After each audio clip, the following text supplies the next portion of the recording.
Hello दोस्तों, स्वागत करते हैं आपके अपने YouTube चैनल स्कैरी टॉक्स में। मेरा नाम है सुनील बिस्वाल और एक बार फिर एक नई स्टोरी, एक नई डरावनी कहानी लेकर आ गया हूँ आपके सामने, जिसको सुनकर आपकी रूह कांप जाए। तो ये बात उस समय की है और आपको एक चीज़ बता दूं कि ये कहानी जो है, इस कहानी का जो पार्ट है, इस कहानी का जो कैरेक्टर है, वो मेरे दिल के बहुत करीब है। ये कहानी मेरे बहुत करीब है क्योंकि ये कहानी का आई विटनेस मैं ही हूँ। तो शुरुआत करते हैं कहानी की। तो ये कहानी है एक गरीब परिवार की, और ये जो कहानी जिस इंसान की है उसका मैं नाम नहीं ले सकता। तो ये जो कहानी है वो राहुल की है। ये राहुल मैं नाम रख रहा हूँ, वैसे रियल नाम राहुल नहीं है। तो राहुल की कहानी है। तो राहुल के पापा ने एक घर लिया, घर नहीं थी पहले, एक जमीन ली थी। तो जमीन लेने के बाद में उस पर हवन करवाया गया, उस पर मकान बनाया गया। 2 रूम, छोटा सा मकान था, 2 रूम का मकान था और उसमें रहने वाले 7 लोग थे। राहुल, राहुल की 4 बहनें और उसके मम्मी और उसके पापा। जब वो उस घर में शिफ्ट हुए तो उनके साथ में ऐसी ऐसी घटनाएं हुई। मतलब पहले ऐसा कुछ भी नहीं हुआ था।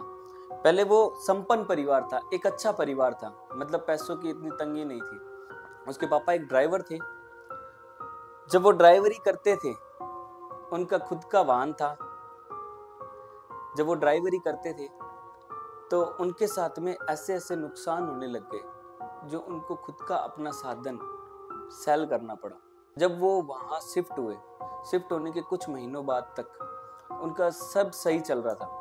धीरे धीरे उनकी टैक्सी में लॉसेस आने लग गए, जैसे टैक्सी खराब होने लग गई, कुछ नुकसान होने लग गया, किसी से एक्सीडेंट हो गया, मतलब बहुत सारी ऐसी चीजें होने लग गई जो पहले कभी नहीं हुई थी। तो उन्होंने सोचा कि शायद ये टैक्सी अपने लिए शुभ नहीं है। तो उन्होंने वो टैक्सी बेच दी। बेचने के बाद में उन्होंने नई टैक्सी ली, मुहूर्त निकलवाया टैक्सी का, सब कुछ किया, अच्छे से टैक्सी ली। टैक्सी लेने उन्होंने ईएमआई पे टैक्सी ली थी। टैक्सी ईएमआई पे ली, सब कुछ अच्छा चल रहा था। फिर उनकी जो पहले बरकत थी वो कम होने लग गई। जैसे पहले उसके पापा ज्यादा बचाते थे, जितना कमाते थे उससे ज्यादा बचा लेते थे, उससे 50% बचा लेते थे। अब वो 10% बचाने लग गए। धीरे धीरे वो भी नहीं बचता था, सब कुछ नुकसान होने लग गया, बीमार होने लग गए। उन राहुल की मम्मी बीमार हो जाती थी, कभी राहुल की सिस्टर बीमार हो जाती थी, कभी राहुल बीमार हो जाता था। तो धीरे धीरे करके उनका नुकसान होने लग गया। नुकसान होने के बाद में उनके पास में ईएमआई भरने जैसी भी नौबत नहीं थी। तो ईएमआई नहीं भरने के कारण कंपनी वाले उनकी टैक्सी भी लेके चले गए। टैक्सी लेके चले गए। फिर उन्होंने किसी को बताया कि भाई हमारे ऐसे ऐसे ये घर लेने के बाद में हमारे साथ में ऐसा सब कुछ होने लग गया। तो वो आए घर पे, उनके घर पे आए, कोई तांत्रिक मान लो, चाहे मौलवी मान लो, मौलाना मान लो, कोई भी हो। वो उनके घर पे आए, उनको देखा कि सब सही है, कोई दिक्कत नहीं है, सब ठीक है। तो वो उन पे विश्वास कर लिया उन्होंने कि हाँ ठीक है, हमारा वहम है ये सब। फिर धीरे धीरे क्या होने लगा, उनके घर पे रात को आवाजें आने लगी। आवाजें ऐसी कि कोई चल रहा हो, कोई पलंग खसका रहा हो, कोई घसीट रहा हो किसी को, कोई खींच रहा हो, ऐसी आवाजें आने लग गई। फिर नया घर था, बच्चे छोटे थे। बच्चे पूछते मम्मी, रात को आवाजें आती थी, बच्चे पूछते मम्मी आवाजें आती है रात को, हम डर जाते हैं, किस चीज की आवाजें? ये इस बात का जवाब उसकी मम्मी के पास भी नहीं था। तो उसकी मम्मी बोलती कि नए घर में ऐसी आवाजें आती है, अपन ने नया घर बनाया है तो ऐसी आवाजें नए घर में नॉर्मल है। तो बच्चों का माइंड सेट हो गया था कि उनके घर में ऐसी आवाजें आती है, जो जो नया घर बनाता है उनके घर में ऐसी आवाज आती है। बच्चे धीरे धीरे अपना डर कम करने लग गए, बच्चे नहीं डरते थे। एक दिन उनके ननिहाल में उनके मामा की शादी थी, जिसमें जाना जरूरी था और बच्चों के थे एग्जाम। तो उसकी मम्मी और इसके पापा को ननिहाल जाना पड़ा, लेकिन बच्चे अकेले थे। इस वजह से राहुल की दादी को बच्चों के पास में छोड़ के उसके मम्मी पापा ननिहाल चले गए। तो शाम को, तो शाम जब हुई तो बच्चों ने अपनी दादी को कहा कि दादी रात को डरना मत।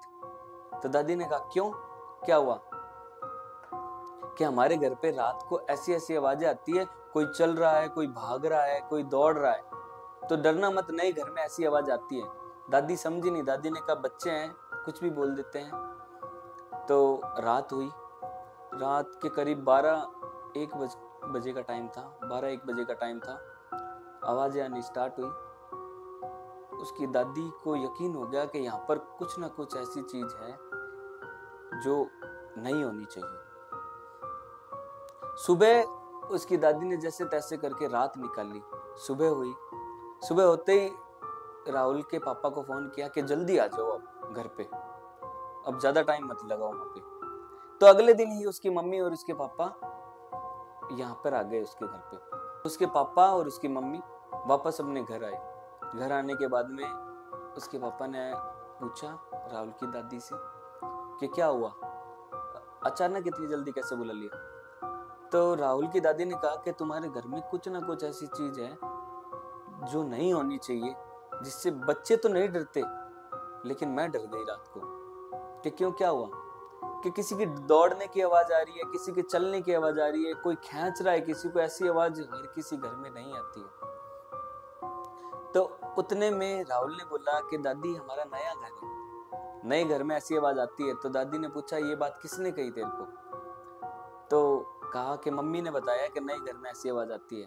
हालांकि मम्मी को पता था कि ऐसी आवाज नए घर में नहीं आती, उनके मन में भी था, हालांकि उनके मन में भी यही बात थी कि ऐसी आवाज नए घर में नहीं आती, कुछ ना कुछ इस घर में जरूर है। तो उन्होंने एक तांत्रिक को बुलाया। तांत्रिक ने देखा, अपनी विधि करी, सब कुछ किया, हवन किया। हवन करने के बाद में वो हवन 1 महीने तक चला, लेकिन उसका रिजल्ट कुछ नहीं निकला। उन्होंने फिर पैसे लगाए, फिर एक और तांत्रिक बुलाया, फिर वो 15 दिन तक हवन चला, लेकिन उसका रिजल्ट भी कुछ नहीं निकला, क्योंकि कोई ऐसी चीज थी जो तांत्रिकों के सामने नहीं आ रही थी। और उस घर में इतना लॉस होने लग गया कि उनके पास में उस घर में इतना लॉस होने लग गया कि राहुल के परिवार के पास में एक वक्त का खाना खाने के भी पैसे नहीं थे। उस बीच राहुल के पापा के ऊपर एक केस हुआ। केस होने के बाद में उसके पापा जेल में चले गए कुछ दिनों के लिए। तो राहुल का पूरा परिवार बहुत घबरा गया था कि पापा कैसे बाहर आएंगे, क्या करेंगे। और राहुल उस वक्त 5 या 6 साल का था, उसकी बड़ी वाली सिस्टर 8-9 साल की थी, और जो राहुल की छोटी सिस्टर है वो छोटे छोटे थे, कोई 2 साल के मान लो, कोई 3 साल के, 4 सिस्टर थी उनकी। तो ऐसे करके 15 दिन बाद में राहुल के पापा की बेल हुई। बेल मिलने के बाद में देखा कि घर के हालात बहुत खराब हो चुके हैं, और इतने में राहुल के पापा समझ चुके थे कि हो ना हो ये घर में कुछ ना कुछ दिक्कत है जिसके कारण ये सब हमारे साथ हो रहा, तो इस घर को सेल करना चाहिए। तो राहुल के पापा ने कोई ब्रोकर ढूंढा, ब्रोकर को बोला हमको घर सेल करना अर्जेंटली। उन्होंने घर सेल किया। जिस घर की कीमत उस वक्त 10 लाख रुपए थी, उस घर की कीमत उस वक्त उन्होंने सिर्फ और सिर्फ 2 लाख रुपए लगाई। 2 लाख रुपए में घर सेल हो गया। घर सेल होने के बाद में वो फिर किराए के मकान पे आ गए। जब उन्होंने अपना घर खाली किया, खाली करने के बाद में जब वो किराए के घर में शिफ्ट होने के बाद में राहुल की छोटी वाली सिस्टर ने एक ऐसी बात बोली जिसको सुन के उसका पूरा परिवार सहम गया। उसकी सिस्टर ने ये बोला कि मम्मी, अपने साथ में एक बाबा और रहते थे जिसके पास में एक ऊंट भी था, वो कहाँ है? वो अपने साथ तो नहीं आए। तो सब सहम गए कि कौन से बाबा, जबकि उनके घर में सिर्फ 7 लोग रहते थे। राहुल की 4 सिस्टर, उसकी मम्मी और उसके पापा, वो 5 भाई बहन और उसके मम्मी पापा, 7 जनों का परिवार, 8वां ये अजनबी कौन था? ये सब सोच में पड़ गए। तो उसकी मम्मी ने पूछा सब कुछ डिटेल में बता, क्या बात थी? तो उसने बताया कि मेरे साथ में एक बाबा रहते थे वहां पे, जो मेरे साथ में पूरी रात खेलते थे, पूरे दिन खेलते थे। उनके पास में एक ऊंट भी था जो अपने कभी नीचे आता था, कभी ऊपर जाता था, वो रात को आता था। तो उसकी मम्मी ने कहा कि ये बात तूने हमको पहले क्यों नहीं बताई। तो उसकी छोटी वाली सिस्टर ने कहा कि उस बाबा ने मुझे मना कर दिया था कि मैं तेरा दादा हूं, लेकिन ये बात किसी को बताना मत, अपन खेलते हैं। राहुल की सिस्टर, जिसको ये बाबा दिखते थे, वो छोटी थी, उसमें इतना दिमाग नहीं था कि ये बात घर वालों को बताने की होती है। उसने यूं सोचा कि ये बाबा हैं, जो मुझे दिख रहे हैं तो सबको दिख रहे होंगे। लेकिन एक बात मैंने आपको नहीं बताई कि राहुल की छोटी वाली सिस्टर जो थी, उसको उस घर में रात को दिखना बंद हो जाता था।